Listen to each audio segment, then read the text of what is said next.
आज का टॉपिक रहेगा वो बिल्कुल फ्रेश होगा और इससे कोई फर्क नहीं पड़ता अगर आप कल नहीं भी प्रेजेंट थे तो। आपका अटेंशन और आपकी डिवोशन पूरी तरह से यहाँ होनी चाहिए। ये कोशिश हम लोगों को करना है कि 2 घंटा बहुत फ्रूटफुल हो पाए, क्योंकि हम लोग सर्कुलेटरी एस्पेक्ट को डिस्कस करेंगे। बट बिफोर दैट शुरू का 15 मिनट कोऑगुलेशन पे बात करेंगे, ब्लड क्लॉटिंग पे बात करेंगे, क्योंकि ब्लड के फिनोमिनाज हमने कल डिस्कस किए थे। लिम्फ हम लोग आगे के लिए रखेंगे। Lymph is a very small topic, आपने एनसीईआरटी पढ़ा होगा। चलो शुरू करते हैं हम लोग। सबसे पहला जो आज का टॉपिक है, एक स्मॉल टॉपिक जो ब्लड से ही कंटिन्यू हो रहा है। ब्लड वाज 18.1 या 15.1, जिसमें 4 पार्ट्स थे। सबसे पहला पार्ट क्या था? प्लाज्मा। दूसरा पार्ट क्या था? फॉर्म्ड एलिमेंट्स या ब्लड सेल्स। तीसरा पार्ट क्या था? Blood groups. चौथा पार्ट क्या है? कोऑगुलेशन। चलो, coagulation is clotting. We all know this के इंजरी के बाद हमारे ब्लड की क्लॉटिंग हो जाती है। क्लॉटिंग को आम भाषा में हम कहते हैं कि ब्लड सूख जाता है, पूरी तरह से हार्ड हो जाता है, और वो ये इंश्योर करता है कि जिस पॉइंट पर इंजरी हुई है वहां से और ब्लड फ्लो ना हो। कुछ फिनोमिनाज हैं, पहले मैं आपको समझाने की कोशिश करता हूं। समझने के साथ साथ आप उसको मेमोराइज कर लेना है। जब याद हो जाएगा उसके बाद आप शीट पे या एनसीईआरटी बुक पर लिखेंगे, फिर हम लोग एनसीईआरटी बुक पढ़ेंगे। इस पूरे प्रोसेस के लिए हमारे पास 20 मिनट्स का टाइम है। तो कुछ टर्मिनोलॉजीज हम लोगों को याद करने की रिक्वायरमेंट होगी इस पूरे मैकेनिज्म को समझने के लिए। एक टर्म एनसीईआरटी बुक में नहीं मिलेगा, बाकी सारे मिलेंगे। सबसे पहला पॉइंट ये है कि अगर कभी हमें चोट लगती है कहीं, ऑफ कोर्स चोट सबको लगी होगी जिंदगी में कभी ना कभी। Eight the point of injury, जहां पे भी चोट लगती है, किसी भी तरह का चोट हो, फिजिकल इंजरी यूजुअली होती है। साइकिल चलाना सीखा होगा हम सब ने बचपन में, बहुत बार घुटने फोड़े हैं हम लोगों ने, हाथ पैर में चोट लगा है, सर फटा है। It may have happened with lot of you people. तो at the point of injury क्या होता है? जब भी इंजरी होती है तो बहुत ऑब्वियसली, आम भाषा में बात करूं मैं तो स्किन टूटता है पहले। आम भाषा skin, biological term epithelial tissue टूटता है, राइट? स्किन बना है हमारा स्ट्रैटिफाइड केराटिनाइज्ड एपिथेलियल टिश्यू से। अगर टिश्यूज आपने पढ़ा है तो मे बी आपको ये चीजें पता होनी चाहिए। Let us keep it simple. जहां पे एपिथेलियल टिश्यू टूटेगा बच्चों, एपिथेलियल टिश्यू के नीचे ब्लड वेसल्स हैं, नॉट जस्ट नीचे, एपिथेलियम के नीचे एरियोलर टिश्यू होता है, और एरियोलर टिश्यूज के बीच में ब्लड वेसल्स होते हैं। क्या होते हैं? ब्लड वेसल 3 टाइप का होता है, आर्टरीज, वेन्स और कैपिलरीज। रिपीट, पहला कैपिलरी सबसे नैरो, सबसे थिन ब्लड वेसल होता है, जो सेल के अंदर, सेल से कांटेक्ट में रहता है। सेल के अंदर कोई चीज जाना है या सेल से कोई चीज को निकलना है तो वो कैपिलरीज के थ्रू होता है। तो अगर हमारा खून निकलना शुरू हो गया, कहीं से इंजरी हुई, ब्लीडिंग स्टार्ट हो गया, तो ब्लीडिंग स्टार्ट हो गया, दैट सिंपली मीन कि आपके कैपिलरीज रप्चर हो गए। बहुत ज्यादा खून निकलता है। देखो, पहले तो ये समझ लो कि आप सबने अगर कभी ब्लड डायग्नोसिस के लिए दिया होगा, कभी मतलब ब्लड चेकअप के लिए दिया होगा कि खून थोड़ा सा निकाला गया, टाइफाइड है कि नहीं, इसके लिए आपने पैथोलॉजी में अपना ब्लड दिया, तो यहां से ब्लड निकाला जाता है यूजुअली, है ना?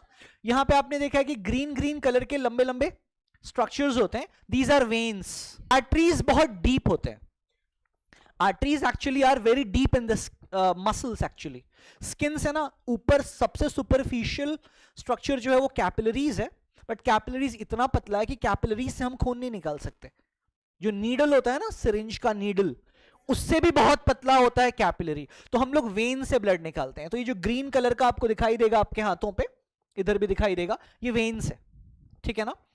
तो मैं आपको ये बता रहा हूं कि मान लीजिए किसी का एपिथेलियल टिश्यू टूट गया, रप्चर हो गया, तो कैपिलरीज भी फट गया उसी फोर्स की वजह से, और कैपिलरीज जब फटा तो वहां से ब्लीडिंग हो गई, खून निकलना शुरू हो गया, है ना? अब ब्लड के अंदर कंपोनेंट्स कल हमने पढ़े थे, blood has plasma and 3 kinds of formed elements. Platelets के मेन फंक्शन को हमने डिस्कस किया था कि that is responsible for blood clotting. कोई मुश्किल यहां तक? अब यहां से आगे बढ़ते हैं, ठीक है ना? मतलब जो बेसिक क्लॉटिंग मैकेनिज्म है। मान लीजिए किसी की इंजरी होती है कहीं पे, जिस पॉइंट पर इंजरी होगी ना, उस पॉइंट पर, उस पर्टिकुलर पॉइंट पर ब्लीडिंग होना स्टार्ट होगा, यस, ब्लड के अंदर सारे सब्सटेंसेस हैं, बट हम क्लॉटिंग की बात कर रहे हैं तो ऑफ कोर्स हमारा फोकस कहां पे जाएगा? प्लेटलेट्स पे। यस, आरबीसी का main function respiratory gas carrier, WBC का main function immune system defence mechanism, ये कल की बातें हैं, और प्लेटलेट्स का मेन फंक्शन ब्लड कोआगुलेशन या ब्लड क्लॉटिंग। Yes, good. तो इंजरी जहां होती है बच्चों वहां पे let me make it like this, कि उस पर्टिकुलर जगह पे छोटे छोटे जो ब्लड के अंदर प्रेजेंट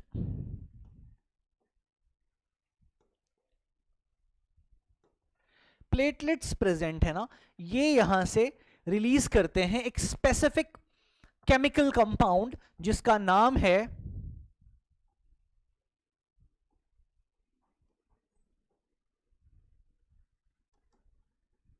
थ्रोम्बोप्लास्टिन। इंजरी हुई, थ्रोम्बोप्लास्टिन किसने रिलीज किया? प्लेटलेट्स ने। इतने सारे प्लेटलेट्स ने बहुत सारा वहां पे थ्रोम्बोप्लास्टिन रिलीज किया।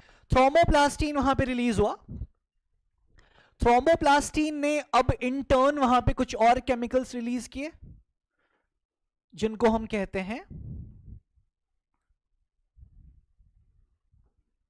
ये एंजाइम है एक्चुअली, थ्रोम्बोकाइनेज। थ्रोम्बोकाइनेज नाम का एंजाइम रिलीज हुआ। मुश्किल? थ्रोम्बोकाइनेज ने अब क्या किया? थ्रोम्बोकाइनेज ने क्या किया है, ध्यान से प्लीज अच्छे से समझेंगे बच्चों। Thrombokinase will act on a clotting factor जिसको हम कहते हैं प्रोथ्रोम्बिन। प्रोथ्रोम्बिन के ऊपर थ्रोम्बोकाइनेज एक्ट करके इस प्रोथ्रोम्बिन को कन्वर्ट कर देता है into a compound, active compound called thrombin. Prothrombin को एक्टिवेट करने के लिए एंजाइम रिस्पॉन्सिबल है, क्या नाम है इसका? Thrombokinase. Thrombokinase will activate this prothrombin and the compound will become thrombin. ये जो thrombin है हमारा, this thrombin, इस thrombin का रोल ये होगा कि आपको याद है अगर हमने कल बात की थी प्लाज्मा के बारे में, plasma is made up of water, जिसमें कितना परसेंट वाटर? 90 to 92%। कितने percent proteins? 6 to 8% proteins, and बाकी 2% बहुत सारे आयंस जैसे कि sodium, magnesium, calcium, bicarbonate, chlorine ions etcetera. 3 तरह की प्रोटीन की बात हुई थी। वो प्रोटीन जो ऑस्मोटिक बैलेंस कंट्रोल करता है, कौन सा था?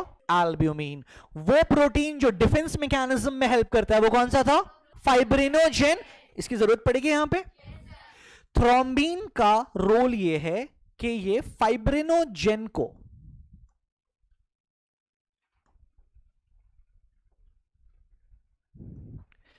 कन्वर्ट करता है इनटू फाइब्रिन।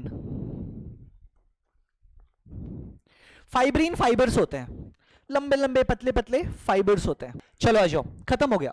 मेन एस्पेक्ट ये था कि ये जो फाइब्रिन बना है ये कैसे बना है, ये हमें याद होना है। ये फाइब्रिन ऐसे ऐसे लंबे लंबे फाइबर्स होंगे और ये इस तरह का एक जाल या नेटवर्क बना देंगे जहां पर इंजरी हुई, फाइब्रिन्स इस तरह से अरेंज हो जाएंगे और ये ब्लॉक करेंगे ब्लड सेल्स को बाहर निकलने से। जहां पे रप्चरेंस हुआ, कैपिलरी फट गया, ब्लीडिंग स्टार्ट हो गई है, तो वहां पे क्लॉट चाहिए, ब्लड क्लॉट चाहिए। और ब्लड क्लॉट किस चीज के बनेगा? फाइब्रिन्स का। छोटे छोटे टुकड़े होंगे बहुत सारे फाइब्रिन्स के। फाइब्रिनोजन नाम का प्रोटीन जो प्लाज्मा में प्रेजेंट होता है ना, यही फाइब्रिनोजन फाइब्रिन बनेगा। GEN जिस चीज में भी लगता है, जेन मतलब जेनरेटिंग से वर्ड है जेन। जैसे अगर आपने डाइजेस्टिव सिस्टम पढ़ा है, वहां पे आपने पढ़ा था pepsinogen gets converted into pepsin, trypsinogen gets converted into trypsin. तो फाइब्रिनोजेन ये इनएक्टिव प्रोटीन है, ये एक्टिवेट होके क्या बनेगा? फाइब्रिन बनेगा। कौन एक्टिवेट होके बनेगा? फाइब्रिन। कौन करेगा उसको एक्टिवेट? थ्रोम्बिन। तो थ्रोम्बिन खुद कैसे बना है? प्रोथ्रोम्बिन से एक्टिवेट होकर के। कौन से एंजाइम से? थ्रोम्बोकाइनेज से। ये कहां से रिलीज हुआ? थ्रोम्बोप्लास्टिन से। ये कहां से रिलीज हुआ? प्लेटलेट से। अब यहां पे ध्यान से सुनिए बात। हुआ क्या कि ये एक चेन रिएक्शन है। यहां पे अगर प्लेटलेट ने थ्रोम्बोप्लास्टिन नहीं रिलीज किया होता तो हमारे पास थ्रोम्बोकाइनेज नाम का एंजाइम नहीं आता। थ्रोम्बोकाइनेज नहीं आता तो प्रोथ्रोम्बिन थ्रोम्बिन नहीं बनता, अगर थ्रोम्बिन नहीं बनता तो फाइब्रिनोजन फाइब्रिन नहीं बनता। ये जो step by step connected chain reactions होते हैं, इसके लिए एक वर्ड यूज आता है जिसको हम कहते हैं cascade process. It simply mean कि अगर बीच में एक जगह भी कहीं रुकावट हुई तो पूरा प्रोसेस रुक जाएगा। तो शुरुआत हुई प्लेटलेट्स से, जब इंजरी हुई तो प्लेटलेट को ही पता चला कि वहां पे इंजरी हुई है, प्लेटलेट्स ने तुरंत रिलीज करना शुरू किया क्या, thromboplastin. Thromboplastin is a protein, वहां से एंजाइम्स निकलेंगे, उनका नाम क्या है, thrombokinase. Thrombokinase will in turn activates a prothrombin into thrombin। Thrombin, अब इसको, ये तो हमें पता है ये प्रेजेंट होता है प्लाज्मा में, बट इसको फाइब्रिन बनाने के लिए हमें चाहिए था थ्रोम्बिन। थ्रोम्बिन का इनएक्टिव फॉर्म ये पड़ा है प्लाज्मा में, ये सब क्लॉटिंग फैक्टर्स हैं, हमने कल बात की थी ना। सबसे पहली चीज ये है कि इंजरी जहां पे होगी वहां से ब्लीडिंग होगा, ब्लीडिंग होगा तो प्लेटलेट जिसका काम है ब्लड क्लॉटिंग करवाना वो एक्टिवेट हो जाएगा, तुरंत आ जाएगा फोरफ्रंट में, क्या हुआ क्या हुआ, अरे खून निकलना चालू हो गया, तुरंत वो रिलीज करेगा क्या, थ्रोम्बोप्लास्टिन। क्या, थ्रोम्बोप्लास्टिन बन जाएगा जब प्लाज्मा में यहां पे ब्लड के पास आ जाएगा eight the point of injury, तो वहां से रिलीज होना शुरू होगा एंजाइम थ्रोम्बोकाइनेज। इस एंजाइम का रोल ये है कि ये एक्टिवेट करेगा प्रोथ्रोम्बिन को इनटू थ्रोम्बिन। ये थ्रोम्बिन अब फाइब्रिनोजन को बनाएगा फाइब्रिन। फाइब्रिन फाइबर्स हैं, पतले पतले स्मॉल स्मॉल फाइबर्स को फाइब्रिन बोला गया है। ये वहां पे इकट्ठे हो जाएंगे, जमा हो जाएंगे और यही सूखा सूखा क्लॉट बन जाएगा at the site of injury.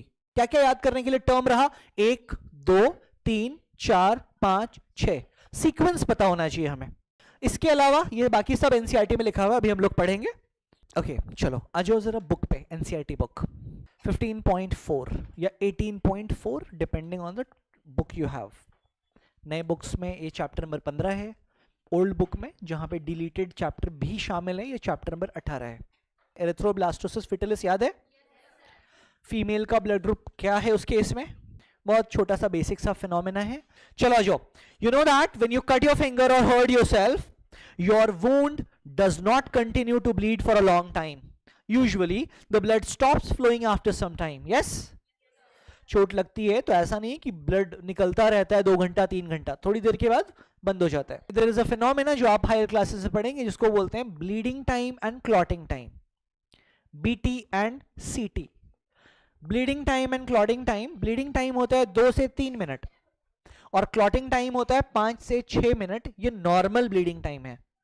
जैसे अगर आपकी सर्जरी होती है, कभी किसी भी तरह की सर्जरी होती है, तो ये सर्जन इंश्योर्स दिस कि आपका CT-BT टेस्ट आपको लिखा जाता है, आपको बताया जाता है कि आप अपना CT-BT करवा के आइए। CT-BT में टाइम आएगा, CT is clotting time, BT is bleeding time. क्योंकि सर्जरी होगी तो एक वुंड बनाया जाएगा, है ना, कुछ इंसिजन लगाए जाएंगे, चीरा लगाया जाएगा आम भाषा में। तो ऑफ कोर्स ये बात अगर सर्जन्स को पता है कि कितना टाइम लगेगा ब्लीडिंग को रुकने में और उसके बाद क्लॉट को हार्ड होने में, फाइब्रिन बनने में, दैट्स क्लॉटिंग टाइम, तो उसके अकॉर्डिंग आपका जो मैकेनिज्म है, ट्रीटमेंट फिनोमेना है, वो वैरी कर सकता है। डायबिटिक पेशेंट में क्लॉटिंग टाइम डिलेड हो जाता है, या जिनके प्लेटलेट्स काउंट कम होंगे, जिनके बॉडी में प्लेटलेट की थोड़ी डेफिशिएंसी होगी, उनके साथ ये दिक्कतें होंगी। बहुत ज्यादा कम प्लेटलेट वाले लोगों को ऑपरेट करना इसीलिए डिफिकल्ट होगा क्योंकि उनका ब्लीडिंग टाइम भी बहुत लंबा हो सकता है, क्योंकि क्लॉट जितना धीरे धीरे बनेगा, ब्लीडिंग टाइम उतने टाइम तक ब्लड निकलता रहेगा ना। समझ रहे हैं बात आप? तो रफली कहीं साइड में लिख सकते हैं कि BT यूजुअली होता है 2 to 3 minutes for a normal human और CT होता है 5 to 6 minutes. Clotting time is 5 to 6 minutes, 2 to 3 minutes usually. Haemoglobin का क्वांटिटी, हेमोग्लोबिन की क्वांटिटी एक नॉर्मल ह्यूमन में कितनी होनी चाहिए, 12 to 16 ग्राम पर 100 ml ऑफ ब्लड पर डेसीलीटर ऑफ ब्लड। चलो आगे बढ़ो प्लीज। सो कुछ वक्त के बाद ब्लीडिंग रुक जाएगा। Do you know why? The blood exhibit coagulation या clotting in response to an injury। Injury को ही ट्रॉमा बोलते हैं, बड़ा इंजरी को ट्रॉमा बोलते हैं। बहुत बड़ा एक्सीडेंट हो जाता है या बहुत ज्यादा फ्रैक्चर्स वगैरह हो गए तो उसको आप ट्रॉमा बोलते हैं। इंजरी का एक एडवांस्ड या एम्पलीफाइड वर्जन ट्रॉमा कहलाता है, ठीक है.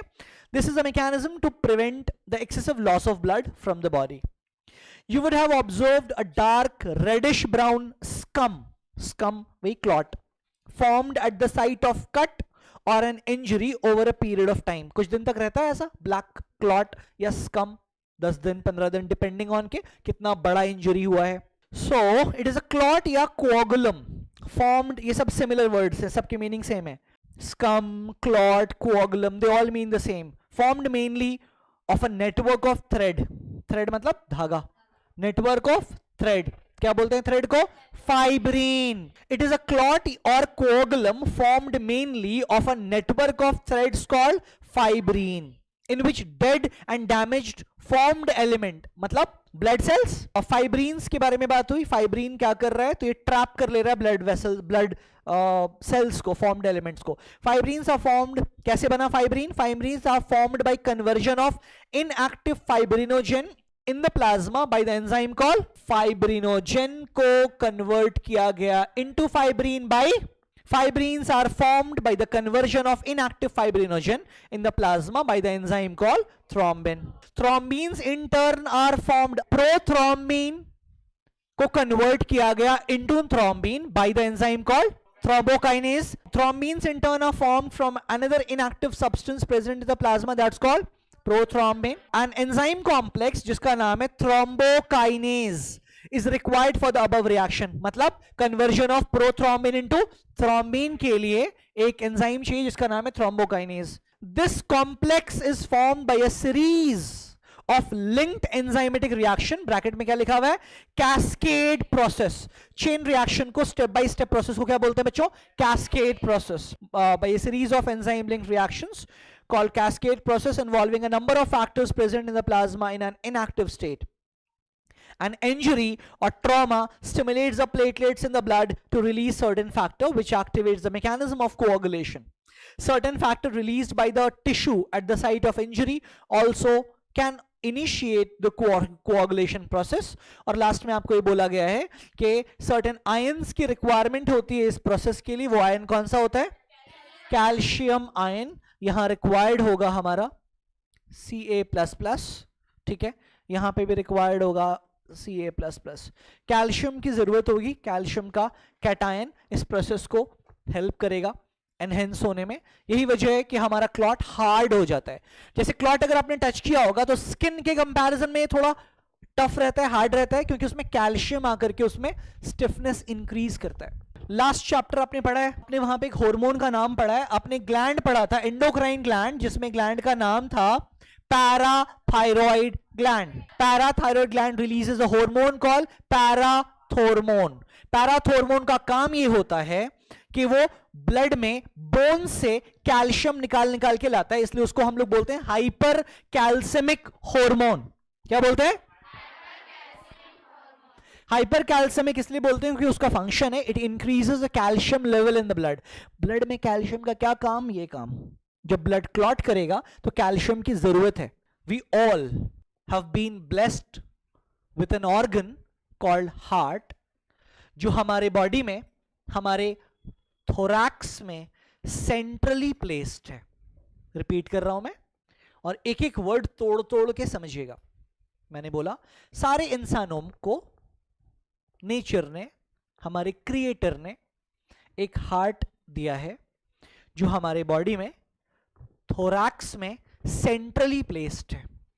थोरैक्स का मतलब होता है आपका कंधे से लेकर के डायफ्राम के बीच का जोन.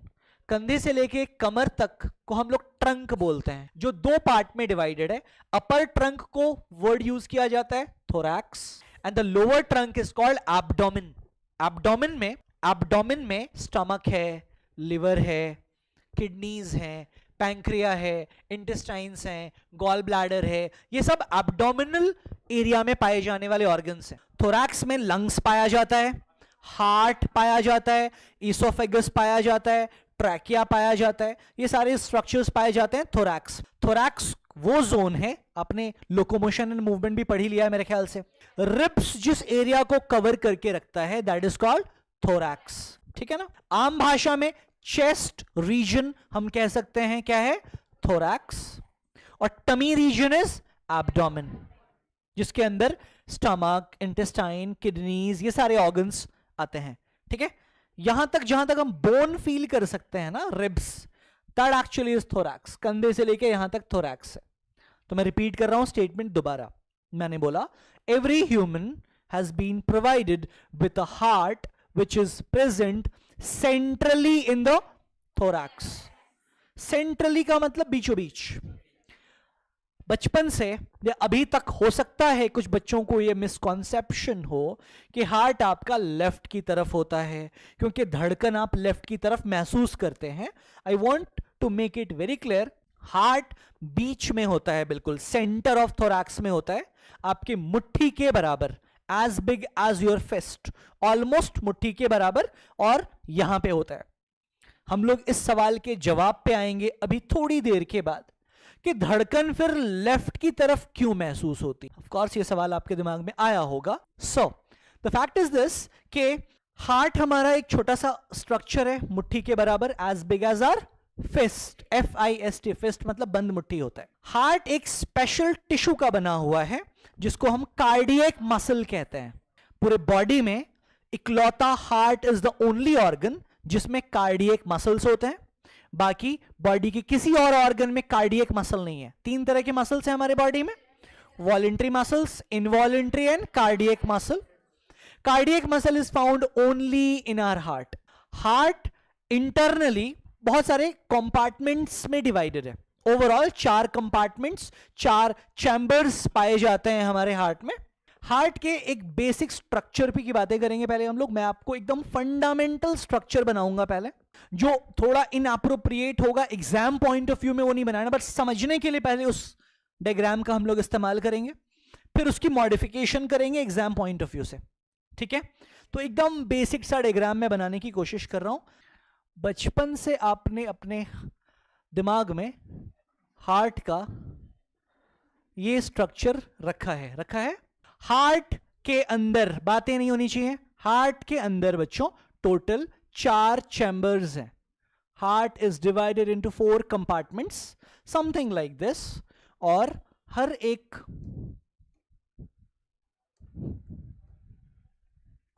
चैम्बर में we have certain structures. अभी हम लोग समझेंगे डिटेल में, just have some essential level of patience. चारों चैम्बर्स में मैंने कुछ ब्लड वेसल्स के डक्ट बनाए हैं, मतलब ये पाइप है जिससे ब्लड आना जाना करता है हार्ट के अंदर। सबसे पहला स्टेप ये कि हम लोगों को यहां तक जितनी चीजें यहां दिखाई दे रही हैं इन सब का नाम सीख लेना है। तो let's begin with the naming. कि अपर चैम्बर्स को बोलते हैं बच्चों एट्रियम, लोअर चैम्बर्स को बोलते हैं वेंट्रिकल्स। तो उस बेसिस पे this is called right atrium and this chamber is called right ventricle.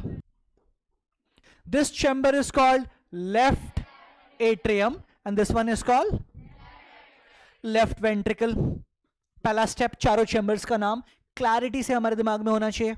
तो ये 4 चैम्बर्स हैं, राइट और लेफ्ट की क्लैरिटी कर लीजिएगा। आपके साइड से लग सकता है कि ये तो मेरा लेफ्ट है, ये राइट है, बट मैं बता दूं कि आप इसको यूं समझेंगे कि आप एज इफ लाइक इसको उठा करके आप अपना दिल मान लीजिए, ठीक है, और उसके बाद या फिर दिल को निकाल के बोर्ड पे फेंक दीजिए, तो आपका राइट हैंड लेफ्ट हैंड उस हिसाब से वैरी कर जाएगा। तो right atrium, left atrium, right ventricle, left ventricle, these are the 4 chambers that we have. हम लोगों को ध्यान ये देना है कि राइट साइड का एट्रियम और वेंट्रिकल के बीच में कोई कनेक्शन नहीं है। इसको हम लोग बोलते हैं सेप्टम। क्या बोलते हैं? सेप्टम का भी कुछ नाम है बच्चों। सेप्टम का नाम है कि 2 एट्रियम के बीच का सेप्टम पार्टीशन है, कि राइट एट्रियम और लेफ्ट एट्रियम के बीच में जो ब्लड आएगा वो आर पार नहीं हो सकता, इधर से इधर नहीं जा सकता। इस सेप्टम का नाम है inter atrial septum. Inter word का मतलब होता है बिटवीन और इंट्रा वर्ड का मतलब होता है विद इन। एग्जाम्पल, अगर एक फ्लाइट है जो दिल्ली से लंदन जा रही है तो उसको आप क्या बोलते हैं? International flight between the 2 Nations. और एक फ्लाइट रांची से दिल्ली जा रही है तो उसको आप इंट्रानेशनल फ्लाइट बोल सकते हैं या डोमेस्टिक फ्लाइट बोलते हैं। सेल में भी आपने पढ़ा है इंट्रा सेलुलर या इंटर सेलुलर ट्रांसपोर्ट। तो इंटर का मतलब क्या होता है? बिटवीन 2 थिंग्स, है ना। तो इस सेप्टम का नाम क्या होगा बच्चों? Inter atrial septum. दाएं बाएं दो एट्रियम है, राइट एट्रियम लेफ्ट एट्रियम, दोनों एट्रियम के बीच की दीवार सेप्टम, तो इसका क्या नाम होना चाहिए? Interventricular septum. इसका नाम है इंटरवेंट्रिकुलर सेप्टम, दो वेंट्रिकल के बीच का सेप्टम। सेप्टम से आर पार कुछ भी नहीं हो सकता। फिर इसका क्या नाम होगा? इसका नाम होगा एट्रियोवेंट्रिकुलर सेप्टम। मतलब एट्रियम और वेंट्रिकल के बीच का सेप्टम है। इस सेप्टम में वॉल्व लगा हुआ है। क्या लगा हुआ है? इस वॉल्व में ना 3 कस्प दिखाई दे रहे हैं आपको, 1 2 3। इस बेसिस पे इसका नाम है ट्राइकस्पिड वॉल्व, हम कहते हैं इस वॉल्व को, जो राइट एट्रियम और राइट वेंट्रिकल के बीच में जो ब्लड ट्रांसपोर्ट होगा इसका रेगुलेशन करेगा। यहां पे 2 कस्प है, तो इसका नाम है बाइकस्पिड वॉल्व।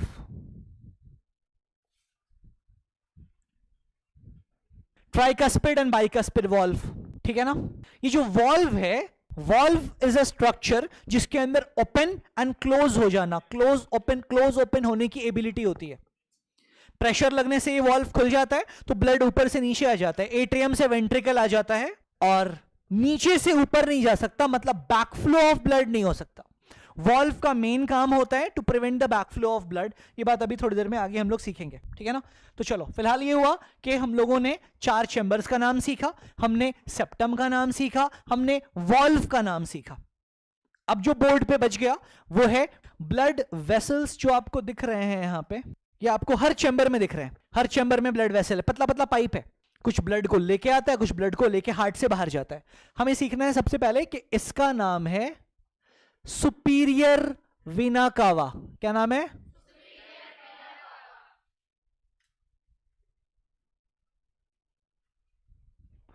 और इसका नाम है बच्चों इंफीरियर वीना कावा।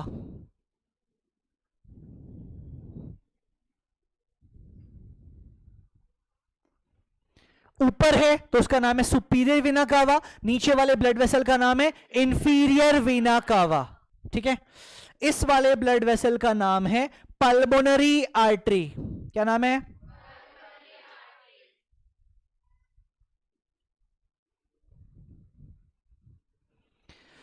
इसका नाम है पल्मोनरी वेन।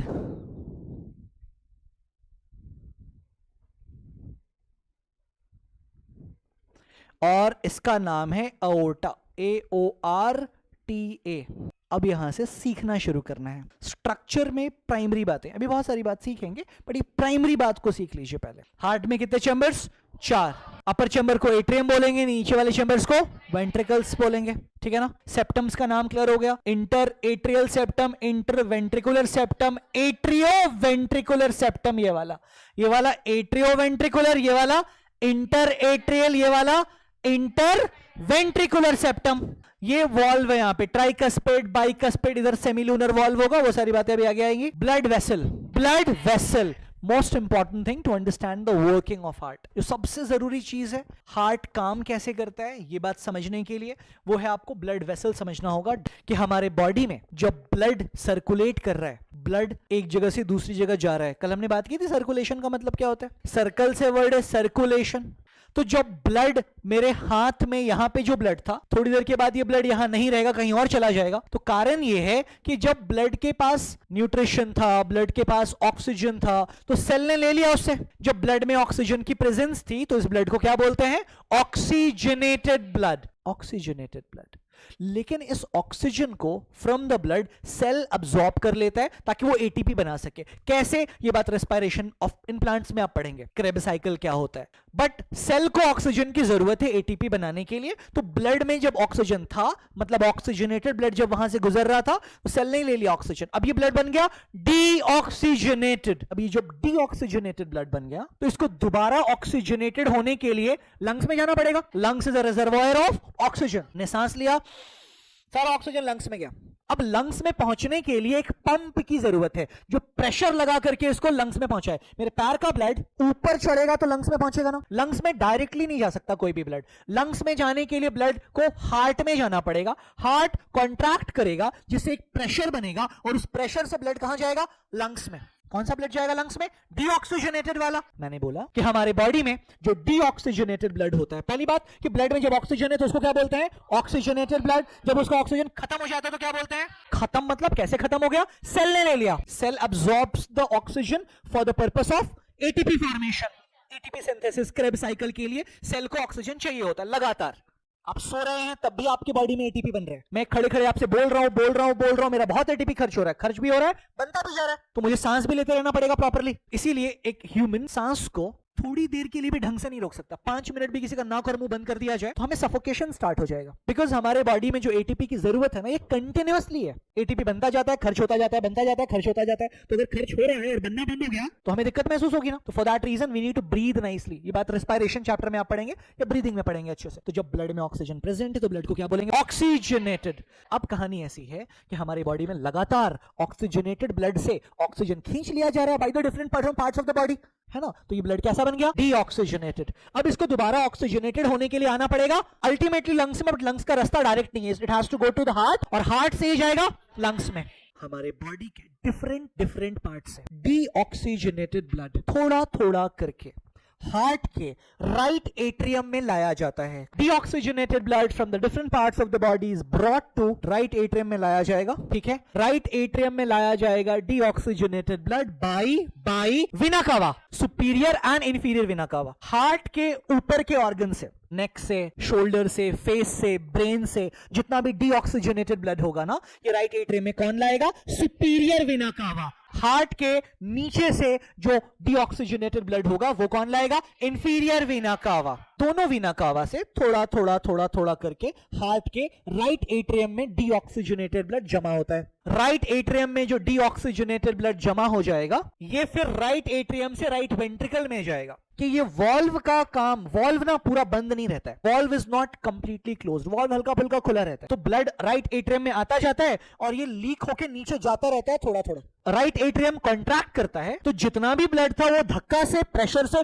पूरा का पूरा नीचे चला जाता है, मतलब वेंट्रिकल में। राइट साइड वाला ब्लड राइट वेंट्रिकल में, लेफ्ट साइड वाला ब्लड लेफ्ट वेंट्रिकल में। दोनों एट्रियम एक साथ कॉन्ट्रैक्ट करते हैं, दोनों वेंट्रिकल एक साथ कॉन्ट्रैक्ट करते हैं। मतलब ये बात इंपॉर्टेंट है, मैं दोबारा रिपीट कर रहा हूं, क्या यहां पे ध्यान देने वाली बात है कि वॉल्व कॉन्ट्रैक्शन के बाद खुलता है, ऐसा नहीं है। पहले ऐसा माना जाता था कि जब राइट एट्रियम कॉन्ट्रैक्ट करेगा ना तो ये वॉल्व खुलेगा, कौन सा? ट्राइकस्पिड। लेफ्ट एट्रियम कॉन्ट्रैक्ट करेगा तो बाइकस्पिड वॉल्व खुलेगा, फिर ब्लड नीचे जाएगा, ऐसा नहीं है। बहुत डिटेल में भी मैं नहीं जाना चाहता हूं, बट मैं आपको ये बताता हूं मोटी मोटी बात कि आपने सुना है बहुत बार कि बहुत से लोगों का कार्डियक सर्जरी होता है, bypass heart surgery, open heart भी होता है। कई बार आपने सुना है कि स्टेंट्स लगते हैं हार्ट में, स्टेंट्स लगाए जाते हैं, एसिनोड या पेसमेकर लगाया जाता है। इंसान की जिंदा रहने के लिए बहुत इंपॉर्टेंट ऑर्गन है ना। हार्ट स्पेशलिस्ट डॉक्टर को क्या बोलते हैं पता है आपको? कार्डियोलॉजिस्ट बोलते हैं। ब्लड आया राइट एट्रियम में, राइट एट्रियम से थोड़ा वो जाना पहले ही शुरू हो जाता है, फिर राइट एट्रियम में कॉन्ट्रैक्शन होता है। कैसे होता है वो बातें आगे आएंगी, बट पहले मैं पूरा वर्किंग समझा देता हूं आपको पूरे ब्रीफ में। राइट एट्रियम कॉन्ट्रैक्ट करेगा तो ब्लड राइट एट्रियम से चला जाएगा राइट वेंट्रिकल में। वो कैसा ब्लड? डीऑक्सीजनेटेड। आया ही था डीऑक्सीजनेटेड, राइट एट्रियम में पूरा डीऑक्सीजनेटेड भरा था, इसकी कॉन्ट्रैक्शन हुई, ब्लड आ गया नीचे into the right ventricle. Septum से कोई रास्ता ही नहीं है ब्लड को लेफ्ट की तरफ जाने का। राइट एट्रियम से ब्लड राइट वेंट्रिकल में ही जा सकता है। कौन सा वॉल्व है यहाँ पे?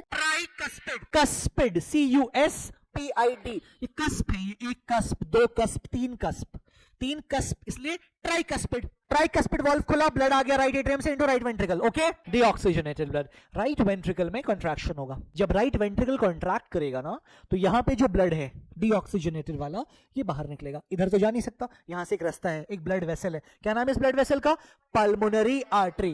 Pulmonary is a Latin word जिसका मतलब होता है लंग्स। ये बात गांठ बांध लीजिए, ये आप breathing and exchange of gases में भी सीखेंगे। वर्ड पल्मोनरी जहां भी आएगा उसका मीनिंग इंग्लिश में लंग्स है। Pulmonary artery, pulmonary vein, pulmonary circulation, pulmonary structure, pulmonary transport. Pulmonary word सुनते ही दिमाग में स्ट्राइक होना चाहिए आपके कि लंग्स के बारे में बात हो रही है, कुछ ना कुछ लंग्स से रिलेटेड बात हो रही है। सो इट्स लाइक दिस के हमारा राइट वेंट्रिकल जो है ये वाला चैम्बर, इसमें इस ब्लड वेसल का क्या नाम है? Pulmonary artery. पल्मोनरी आर्टरी से ब्लड बाहर आ गया जब हमारा राइट वेंट्रिकल कॉन्ट्रैक्ट होगा, ठीक है, और ये ब्लड बाहर आ जाएगा out of the heart. Heart से बाहर निकल गया ना, ये तो एग्जिट का रास्ता है। पल्मोनरी आर्टरी, पल्मोनरी मतलब लंग्स, आर्टरी का मतलब होता है ऐसा blood vessel which carries the blood out of the heart. Heart के बाहर ले जाने वाला ब्लड को, हार्ट के बाहर ले जाने वाले ब्लड वेसल को क्या बोलते हैं? आर्टरी बोलते हैं। ब्लड को हार्ट के अंदर लाने वाले ब्लड वेसल को बोलते हैं vein. Arteries are those blood vessel which carries the blood out of the heart. Veins are those blood vessel which carries the blood into the heart. तो यहां से जो ब्लड बाहर निकलेगा ये ब्लड जाएगा एक्चुअली टू लंग्स। मैं यहां पे ऐसी लंग्स लिख दे रहा हूं, बट एक्चुअली में लंग्स तो हार्ट से बड़ा होता है। इतना बड़ा अगर हार्ट है तो इतना बड़ा इधर लंग्स होगा और एक और लंग्स इधर होगा। हार्ट यहां बीचों बीच है, दाएं और बाएं साइड हमारा लंग्स है। बट ये जो पल्मोनरी आर्टरी है this will carry the deoxygenated blood to lungs, इसीलिए इसको क्या बोल रहे हैं? Pulmonary. And it is carrying the blood out of the heart, इसलिए क्या बोल रहे हैं? Artery. It is carrying the blood out of the heart, so इसलिए बोल रहे हैं क्या? आर्टरी। हमारा डीऑक्सीजनेटेड ब्लड सबसे पहले आया था कहां? राइट एट्रियम में। राइट एट्रियम कॉन्ट्रैक्ट हुआ, ब्लड आ गया राइट वेंट्रिकल में। राइट वेंट्रिकल कॉन्ट्रैक्ट हुआ, ब्लड निकल गया पल्मोनरी आर्टरी से बाहर and it this blood goes to the lungs. हम लोगों को पता है कि लंग्स में बहुत ऑक्सीजन है, जो भी हम ब्रीदिंग कर रहे हैं all the oxygen goes into the lungs and lungs is a reservoir of oxygen. lungs में ये जब deoxygenated blood पहुंचेगा it will get oxygenated, मतलब उसकी ऑक्सीजनेशन हो जाएगी। कैसे होगी ये बात आप पढ़ेंगे breathing and exchange of gases में। Partial pressure of oxygen lungs में कितना है, partial pressure of oxygen atmosphere में कितना है, एल्वियोलस के अंदर क्या रहता है, ये सारी बातें आप सीखेंगे वहां पे। मोटी मोटी बात ये कि डीऑक्सीजनेटेड वाला ब्लड जिसका ऑक्सीजन खत्म हो गया था ये अब क्या हो गया? ऑक्सीजनेटेड। कहां हुआ है काम? लंग्स में। अब हमारा ब्लड हो चुका है ऑक्सीजनेटेड। अब इस ऑक्सीजनेटेड वाले ब्लड को वापस से हार्ट में लाया जाएगा by the pulmonary vein. By pulmonary क्यों? क्योंकि ये लंग से आ रहा है ब्लड वेसल। वेन क्यों? क्योंकि it is carrying the blood into the heart, heart के अंदर आ रहा है इसलिए वेन। तो डीऑक्सीजनेटेड ब्लड जो राइट वेंट्रिकल से निकला था बाय द पल्मोनरी आर्टरी वो लंग्स में जाके ऑक्सीजनेटेड हो गया। अब ये ऑक्सीजनेटेड वाला ब्लड पल्मोनरी वेन से होता हुआ लेफ्ट एट्रियम में वापस आ गया। तो लेफ्ट एट्रियम में जो ब्लड है वो कैसा है? ऑक्सीजनेटेड ब्लड यहां भर जाएगा। कौन से चैम्बर में? लेफ्ट एट्रियम में। लेफ्ट एट्रियम में स्लाइड कॉन्ट्रैक्शन होगी और ये ब्लड फिर लेफ्ट एट्रियम से मूव करता करता लेफ्ट वेंट्रिकल में नीचे पहुंच जाएगा bye crossing the bicuspid valve. Bicuspid valve से होता हुआ ये नीचे आ जाएगा into the left ventricle. Left ventricle के अंदर आकर के पूरा ब्लड भर जाएगा। कैसा? ऑक्सीजनेटेड। जब लेफ्ट वेंट्रिकल अब कॉन्ट्रैक्ट करेगा स्ट्रांगली, अब ये ऑक्सीजनेटेड वाला ब्लड बाहर निकल जाएगा अओर्टा से। AORTA, ठीक है, it's not aorta, AOR, aorta. Aorta carries the oxygenated blood from the left ventricle to the different parts of the body. Heart से निकलेगा oxygenated blood और aorta is the largest artery. Aorta artery की vein. The blood vessel which carries the blood out of the heart is called aorta is the largest artery. It carries the blood into the heart. So इसीलिए क्या है वो? When. Largest when of the body फिर कौन सा होगा दोनों वीना कावा में से? व्हाई डू यू थिंक कि सुपीरियर ज्यादा बड़ा होगा? सुपीरियर से ज्यादा क्वांटिटी ऑफ ब्लड आ रहा है कि इंफीरियर से? हार्ट के नीचे के पूरे बॉडी से इंफीरियर वीना कावा ब्लड लाता है, हार्ट के ऊपर से सुपीरियर लाता है। तो ऑफ कोर्स इंफीरियर वीना कावा is larger than the superior Veena कावा। तो हमसे अगर ये पूछा जाता है कि largest artery of the body, तो जवाब क्या होगा? aorta। लार्जेस्ट वेन, जवाब क्या होगा? इंफीरियर वीना कावा। लेफ्ट वेंट्रिकल कॉन्ट्रैक्ट किया, ऑक्सीजनेटेड ब्लड aorta से बाहर निकला, हार्ट यहां है, aorta से बाहर निकला। aorta सबसे बड़ा आर्टरी है, aorta की बहुत सी ब्रांचिंग होगी, हर ऑर्गन के लिए अलग अलग ब्रांच होगा। हाथ के लिए अलग, किडनी के लिए अलग, लिवर के लिए अलग, स्टमक के लिए अलग, ब्रेन के लिए अलग, हर जगह इसके ब्रांचेस निकल करके जाएंगे और कैरी करेगा क्या? Oxygenated blood. इससे ऑक्सीजनेटेड ब्लड बाहर निकला, ठीक है ना। Oxygenated blood will be carried by the arteries to different different parts of the body. जब वो पहुंचेगा मेरे हाथों में, मेरे बॉडी के डिफरेंट डिफरेंट पार्ट में, तो वहां सेल वापस खींच लेगा ऑक्सीजन एटीपी बनाने के लिए। फिर से क्या हो जाएगा? ये डीऑक्सीजनेटेड ब्लड को वापस ऑक्सीजनेटेड बनने के लिए फिर से आना पड़ेगा हार्ट के राइट एट्रियम में। तो यहां से ये जब निकलेगा aorta से, तो ये जाएगा बॉडी सिस्टम्स में। aorta से ये जाएगा बॉडी सिस्टम्स में। बॉडी सिस्टम्स में जब ये ब्लड डीऑक्सीजनेटेड हो जाएगा तो वापस से कहां जाएगा? राइट एट्रियम में जाएगा बाय द वीना कावास। मैं 2 बार ये पूरी कहानी स्पीड में रिपीट करूंगा। अब आपका ना बहुत अलर्टनेस के साथ ध्यान यहां चाहिए होगा। हमारे बॉडी के डिफरेंट डिफरेंट पार्ट से जितना भी डीऑक्सीजनेटेड ब्लड होता है, पहली बात ये ब्लड डीऑक्सीजनेटेड क्यों होता है ये बात हमने सीख लिया। ऑक्सीजन यूज किया जाता है by the cell for the ATP synthesisation, तो ये ब्लड हो गया डीऑक्सीजनेटेड। इस डीऑक्सीजनेटेड ब्लड को दोबारा, blood is a transporting agent है ना, तो ऑक्सीजन खत्म तो बोला जाएगा जाओ दोबारा लेके ऑक्सीजन। तो दोबारा ऑक्सीजन लाने के लिए उसको जाना पड़ेगा पहले हार्ट में। हार्ट के कौन से चैम्बर में? राइट एट्रियम में. Deoxygenated blood from the different part of the body is carried to the right atrium by vena cava. Superior and inferior. Superior vena cava का काम ये है कि हार्ट के ऊपर से सारे बॉडी के डिफरेंट पार्ट से लेकर के आएगा डीऑक्सीजनेटेड ब्लड, और इंफीरियर वेना कावा हार्ट के नीचे के ऑर्गन से लेके आएगा कौन सा ब्लड? Deoxygenated blood. हमारा राइट एट्रियम भर गया ब्लड से. राइट एट्रियम में कॉन्ट्रैक्शन हुआ. कॉन्ट्रैक्शन के लिए वर्ड यूज होता है सिस्टोल, SYSTOLE. रिलैक्सेशन के लिए वर्ड होता है डायस्टोल. क्लास 10th की बात है. Contraction, relaxation, contraction and relaxation. तो systole and diastole word use आएगा कॉन्ट्रैक्शन एंड रिलैक्सेशन के लिए. तो you should not get confused. Blood आ गया डीऑक्सीजनेटेड राइट एट्रियम में. राइट एट्रियम कॉन्ट्रैक्ट किया, ब्लड आ गया नीचे. कौन से वाल्व से गुजर के? ट्राइकस्पिड वाल्व से. कैसा ब्लड? डीऑक्सीजनेटेड. राइट एट्रियम से ब्लड नीचे आ गया राइट वेंट्रिकल में. राइट वेंट्रिकल में कॉन्ट्रैक्शन होगी, ब्लड निकल जाएगा हार्ट से बाहर. कौन सा blood vessel? Pulmonary artery. Pulmonary क्योंकि लंग्स में जा रहा है, आर्टरी क्योंकि ब्लड को लेके हार्ट से बाहर लेके जा रहा है, इसलिए उसका नाम है आर्टरी. तो pulmonary artery will carry the deoxygenated blood to the lungs. Oxygenation होगा तो it gets oxygenated where? In lungs. This oxygenated blood will return back to the left atrium by pulmonary vein. कहां आएगा blood? Chamber का नाम left atrium. कौन लाएगा? Pulmonary vein. When when when when when when when. क्यों? It carries the blood into the heart. Left atrium contract करेगा, blood bicuspid valve से नीचे चला जाएगा. कौन सा chamber? Left ventricle will receive what kind of blood? Oxygenated कि deoxygenated? Of course oxygenated, क्योंकि अभी अभी तो lungs आया ना, ताजा ताजा गरम गरम बिल्कुल oxygenated खून. अब आपका लेफ्ट वेंट्रिकल जिसकी जिम्मेदारी है कि ये जोर से कॉन्ट्रैक्ट करे ताकि इतना प्रेशर बने कि ये ब्लड मेरे हार्ट से मेरे पैरों तक भी पहुंच सके, मेरे हार्ट से मेरे ब्रेन तक भी पहुंच सके.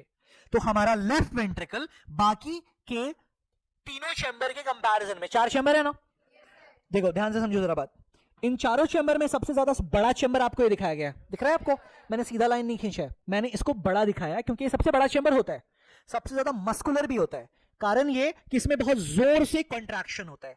इस कारण से कि एट्रियम में जब कॉन्ट्रैक्शन हुआ तो एट्रियम से ब्लड को नीचे ही तो आना है, उसी चैम्बर में आना है नीचे. जब यहां पे हमारा राइट वेंट्रिकल कॉन्ट्रैक्ट करेगा तो हार्ट यहां है, लंग्स बगल में, तो यही तो जाना है ब्लड को. थोड़ा सा बहुत जोर से कॉन्ट्रैक्शन की नहीं जरूरत है. जब लेफ्ट एट्रियम कॉन्ट्रैक्ट करेगा तो ब्लड नीचे ही तो आएगा. बट जब लेफ्ट वेंट्रिकल कॉन्ट्रैक्ट करेगा ना तो ब्लड को मेरे हार्ट से मेरे पैरों तक भी पहुंचना है, मेरे हाथों तक भी पहुंचना है, मेरे ब्रेन तक भी पहुंचना है. तो कॉन्ट्रैक्शन की इंटेंसिटी कैसी चाहिए? स्ट्रांग. तो जब स्ट्रांग कॉन्ट्रैक्शन होगा लेफ्ट वेंट्रिकल में बाकी चैम्बर्स के कंपैरिजन में ज्यादा स्ट्रांग, तो आपको धड़कन लेफ्ट साइड महसूस होगी. आपका हार्ट सेंट्रली प्लेस जरूर है बट हार्ट बीट इधर फील होगा क्योंकि लेफ्ट चैम्बर की कॉन्ट्रैक्शन बाकी चैम्बर्स के कंपैरिजन में स्ट्रॉन्गर होगी. एंड आपका हार्ट लेफ्ट की तरफ स्लाइटली टिल्टेड भी होगा. डायग्राम में आप देखेंगे तो लेफ्ट की तरफ हल्का सा झुकाव होगा हार्ट का. तो लेफ्ट वेंट्रिकल थोड़ा और लेफ्ट सरक गया टिल्ट होने के कारण. लोकेशन में हार्ट यहां है बट वेंट्रिकल यहां जो होना चाहिए था वो थोड़ा इधर आ गया. अब लेफ्ट वेंट्रिकल बाकी चैम्बर से ज्यादा स्ट्रांगली कॉन्ट्रैक्ट भी कर रहा है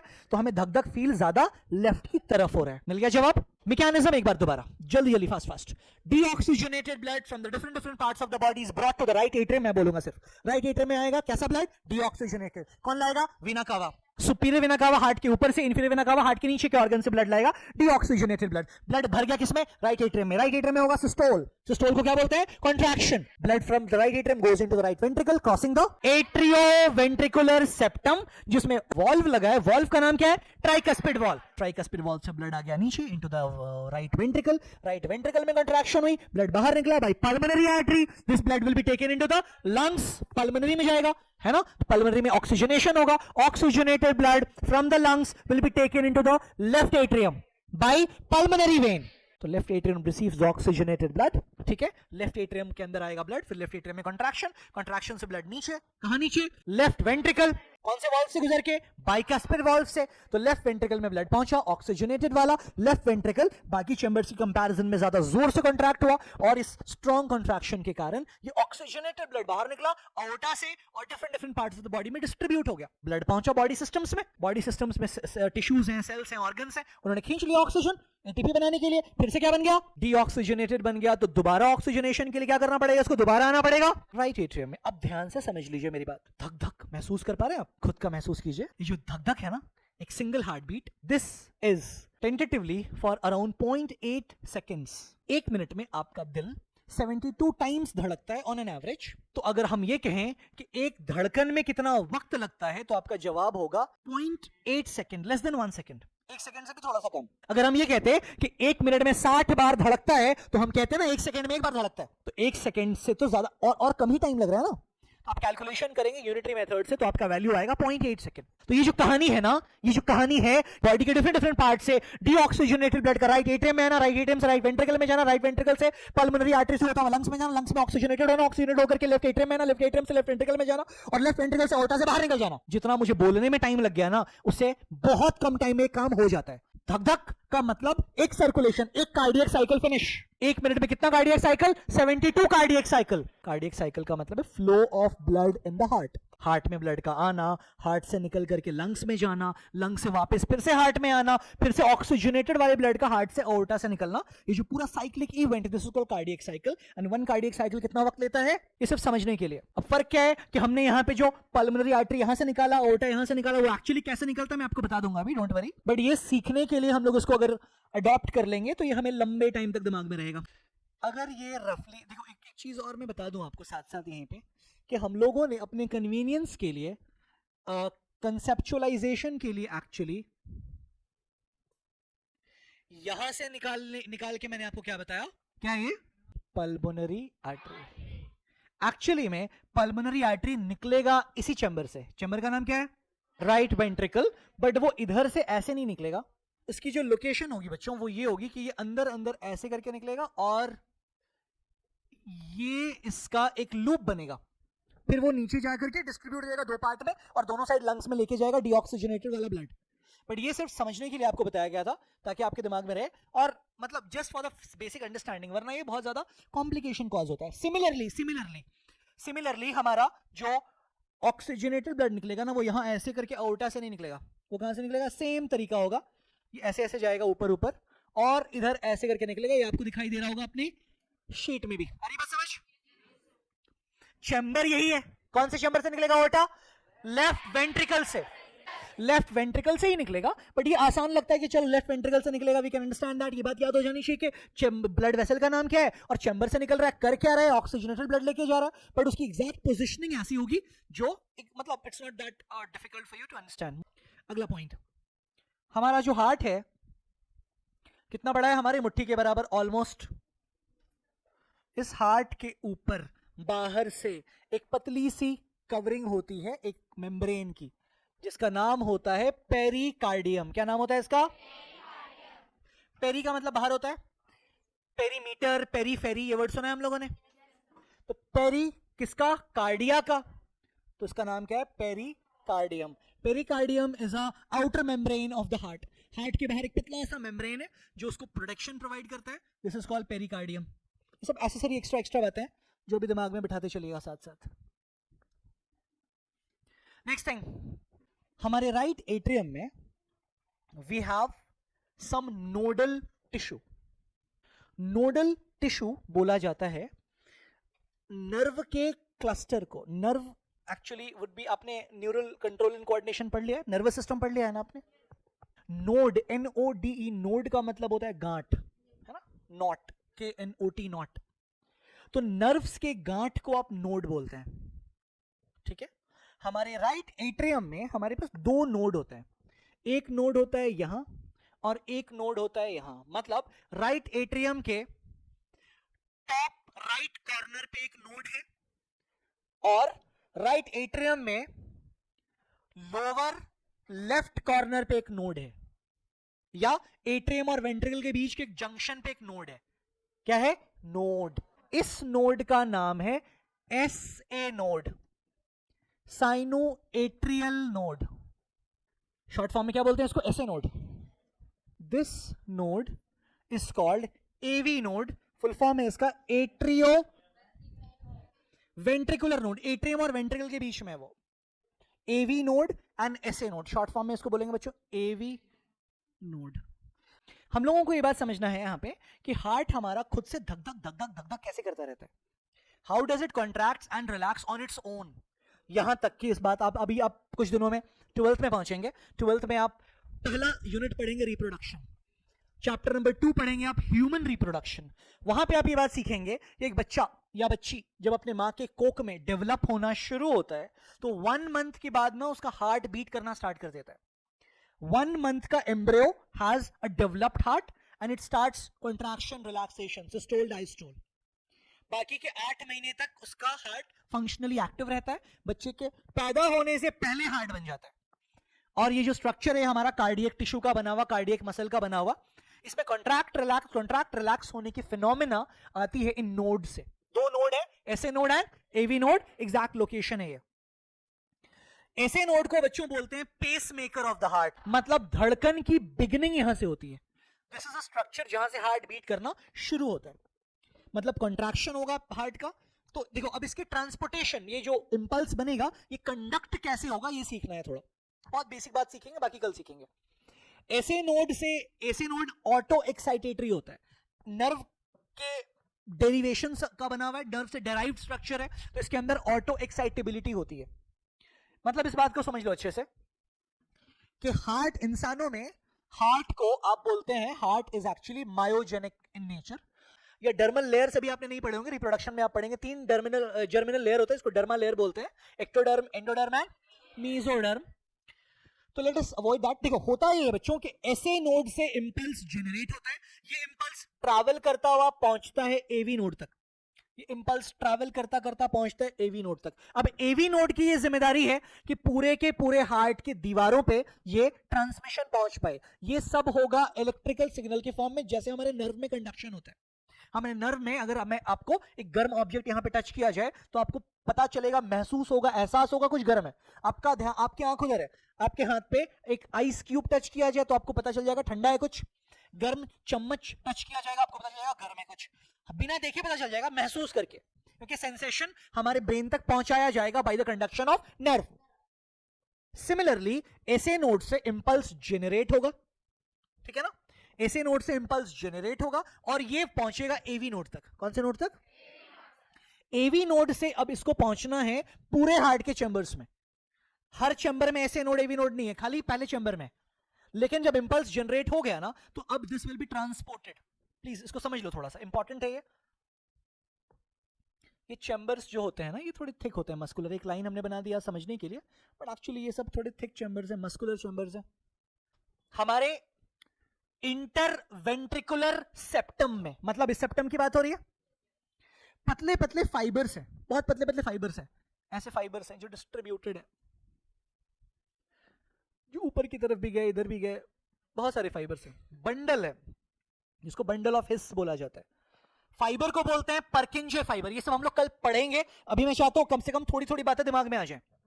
ये एसए नोड, ये एवी नोड, ठीक है, यहां से निकल रहा है फाइबर, फाइबर को क्या बोलेंगे? परकिंजे फाइबर। फाइबर के बंडल को बोलेंगे बंडल ऑफ हिस। अब पढ़ के आओगे तो ये सब आपको मिलेगा एनसीईआरटी बुक में। होगा ये बच्चों कि यहां से इंपल्स जनरेट होगा चारों तरफ। पहले देखो, सबसे पहले क्या हुआ, एसए नोड से इंपल्स निकला, इंपल्स एवी नोड तक पहुंचा, एवी नोड ने इसको इधर इधर फैला दिया, मतलब एट्रियम की दीवारों में फैला दिया, राइट और लेफ्ट दोनों साइड। तो उससे क्या हुआ, एट्रियम में कंट्रैक्शन, एट्रियम की वॉल्स कॉन्ट्रैक्ट हुए, तो ब्लड जो दोनों साइड के एट्रियम में था वो नीचे आ गया। राइट साइड के एट्रियम में कैसा ब्लड होता है? डीऑक्सीजनेटेड। लेफ्ट साइड कैसा होता है? ऑक्सीजनेटेड। मुश्किल? राइट साइड होता है डीऑक्सीजनेटेड, लेफ्ट साइड होता है ऑक्सीजनेटेड ब्लड। अब ब्लड जब दोनों एट्रियम, मैंने स्टार्टिंग में बताया था, एक साथ कॉन्ट्रैक्ट होते हैं, तो जब दोनों एट्रियम कॉन्ट्रैक्ट होंगे तो राइट साइड का जो डीऑक्सीजनेटेड ब्लड है वो नीचे आ जाएगा, कहां? राइट वेंट्रिकल में। लेफ्ट साइड का आ जाएगा लेफ्ट वेंट्रिकल में, है ना। अब जब ब्लड नीचे आ गया तो इंपल्स उतने देर में ट्रांसफर होके नीचे आया by Purkinje fibre, bundle of His. ये पतले पतले फाइबर्स है, नर्व फाइबर्स है। हार्ट का अपना नर्वस कंट्रोल होता है, ठीक है, heart has its own nervous control along with the body का ओवरऑल नर्वस कंट्रोल। ये बातें नर्वस सिस्टम में आपको मुमकिन है बताई गई होंगी, वरना आप ध्यान से सुनो। फिलहाल राइट एट्रियम की कंट्रैक्शन पहले होगी, क्योंकि एसए नोड से इंपल्स निकला, एवी नोड तक पहुंचा, एवी नोड ने उसको पहले एट्रियम की दीवारों में फैलाया, एट्रियम जितनी देर में कॉन्ट्रैक्ट कर गया, ब्लड नीचे आया, उतने देर में धीरे धीरे ट्रांसफर होकर के इंपल्स वेंट्रिकल में पहुंचा।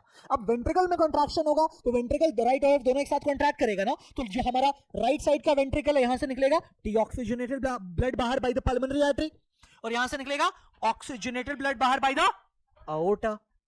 तो ये आपको ना इंपल्स कंडक्शन सीख लेना है। इंपल्स कंडक्शन एसए नोड से बिगिन होगा, इस कारण से एसए नोड को बोलते हैं क्या? Pace maker.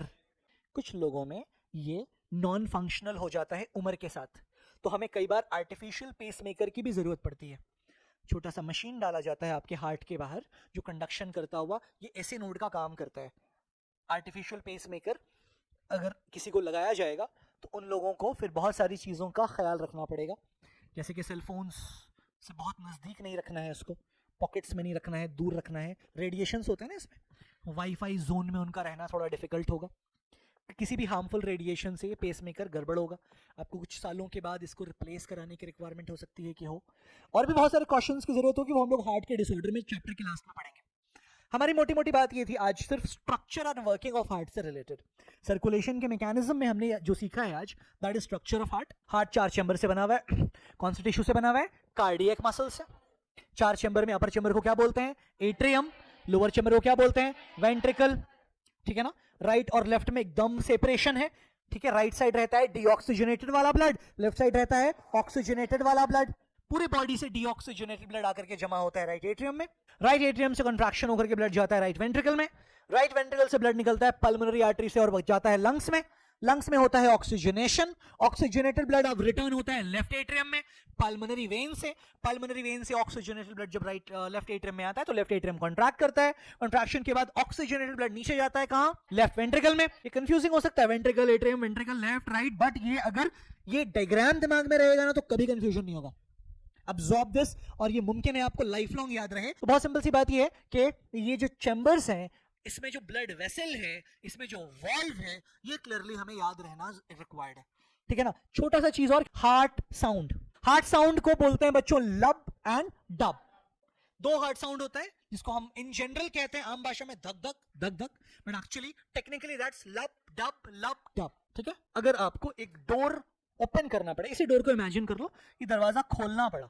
दरवाजा खोलने में आप थोड़ा फोर्स लगा के भी दरवाजा खोलोगे, दीवार से टकराना नहीं चाहिए, खोलोगे तो दरवाजा, या फिर 2 पल्ले वाला कोई भी दरवाजा इमेजिन करो, दरवाजा खुलेगा तो आवाज नहीं होगी, बट दरवाजा बंद होगा तो साउंड प्रोड्यूस होगा, टकराएगा। पहला चीज ये हो गया। दूसरा पॉइंट, क्या आपको इन वॉल्व का नाम पता है? Tricuspid, bicuspid. यहां पे भी वॉल्व्स होंगे। यहां पे क्या था हमारा, याद है आपको? यहां पे जो वॉल्व होते हैं उनको बोलते हैं बच्चों सेमी लूनर वॉल्व। सेमी मतलब होता है हाफ, लूनर मतलब होता है चांद। सोलर लूनर,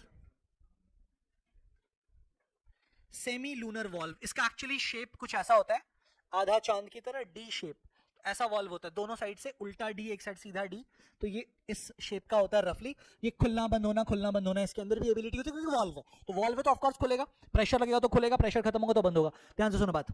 पहला हार्ट साउंड प्रोड्यूस, जिसको हम लब साउंड कहते हैं। देखो पहली बात कि यहाँ पे टोटल 4 वॉल्व हो गए, 1 2 3 4। पहला हार्ट साउंड का प्रोडक्शन होगा जब आपका पहला वॉल्व बंद होगा। मैकेनिज्म सेम है, कुछ भी बदला नहीं है कि बॉडी हार्ट में ब्लड आया पहले एट्रियम में, दोनों साइड पे। अब आ जाओ, हमने तो स्टेप बाय स्टेप सीखा ना कि पहले राइट एट्रियम है, बट उस टाइम पर जब राइट एट्रियम में ब्लड आएगा different parts of the body से, तो उसी मोमेंट पे लेफ्ट एट्रियम में भी ब्लड आएगा। कहां से? लंग से। दोनों एट्रियम ब्लड से भर गया। लेफ्ट साइड है हमारा ऑक्सीजनेटेड, राइट साइड है हमारा डीऑक्सीजनेटेड।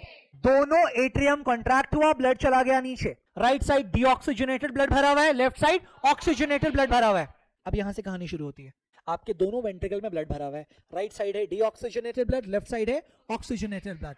जैसे ही दोनों वेंट्रिकल कॉन्ट्रैक्ट होगा, वेंट्रिकल राइट एंड लेफ्ट दोनों वेंट्रिकल एक साथ कॉन्ट्रैक्ट होगा, मतलब हम ये बोलेंगे जैसे ही वेंट्रिकुलर कॉन्ट्रैक्शन होगा, या बेहतर लफ्जों में बोल सकते हैं वेंट्रिकुलर सिस्टोल होगा। जैसे ही वेंट्रिकुलर सिस्टोल होगा, दोनों चैम्बर से ब्लड बाहर की तरफ निकलेगा। राइट साइड से जाएगा पल्मोनरी आर्टरी, लेफ्ट साइड से जाएगा अओर्टा। जब ये प्रेशर मारेगा, दोनों ब्लड का प्रेशर लगेगा दोनों साइड के ब्लड वेसल पे, इधर क्या खुलेगा? सेमी लूनर वॉल्व किसका? पल्मोनरी आर्टरी का। इधर किसका? अओर्टा का। खुलने पे कोई आवाज नहीं होगा कि ब्लड निकला वेंट्रिकल से बाहर, राइट वेंट्रिकल से बाहर निकला पल्मोनरी आर्टरी में, लेफ्ट वेंट्रिकल से बाहर निकला अओर्टा में। इस ब्लड के प्रेशर से सेमी लूनर वॉल्व खुला, बट ऊपर वाला कस्पिड वॉल्व हुआ बंद। जब ये वेंट्रिकल कॉन्ट्रैक्ट होगा ना बच्चों, वेंट्रिकल कॉन्ट्रैक्ट होगा तो कस्पिड वॉल्व बंद होगा, क्योंकि वॉल्व का काम क्या है? बैकफ्लो ऑफ ब्लड को प्रिवेंट करना। तो जैसे ही दोनों वेंट्रिकल की कॉन्ट्रैक्शन हो रही है, ऊपर मौजूद दोनों, एक साइड ट्राइकस्पिड एक साइड बाइकस्पिड वॉल्व हो रहा है क्लोज। इस क्लोजर से पहला हार्ट साउंड प्रोड्यूस होगा जिसका नाम है लब। पहला हार्ट साउंड प्रोड्यूस होगा at the closure of the cuspid valve, या यूं कह लें दूसरी भाषा में, पहला हार्ट साउंड प्रोड्यूस होगा बाय द वेंट्रिकुलर सिस्टोल। जब वेंट्रिकल में कंट्रैक्शन होगा उस कारण सेमिलूनर वाल्व खुलेगा, दोनों साइड से ब्लड बाहर निकलेगा और ऊपर वाले दोनों कस्पिड वाल्व होंगे क्लोज। उसके बाद क्या होगा, जब ब्लड बाहर निकल गया दोनों साइड से, इधर गया पल्मोनरी आर्टरी में, इधर गया ऑर्टा में, तो ब्लड जब बाहर निकल गया तो जो प्रेशर लगा था ब्लड के निकलने के प्रोसेस में सेमिलूनर वाल्व के ऊपर, उस कारण से वाल्व खुला था। वाल्व स्प्रिंग की तरह होता है, इमेजिन कर लो, धक्का पड़ा तो खुल गया, धक्का पड़ना बंद हो गया तो अपने आप बंद हो गया। तो जब ब्लड के प्रेशर से दोनों कस्पिड वाल्व खुले थे, सॉरी सेमिलूनर वाल्व खुले थे, तो इधर से निकला था डीऑक्सीजनेटेड ब्लड, इधर से निकला था ऑक्सीजनेटेड ब्लड। जब प्रेशर कम हो गया क्योंकि ब्लड निकल गया तो ये अपने आप क्या हो जाएगा, बंद, अब फिर से बंद होगा, फिर से हार्ट साउंड प्रोड्यूस होगा। कौन सा, सेकंड हार्ट साउंड, क्या बोलते हैं उसको, डप।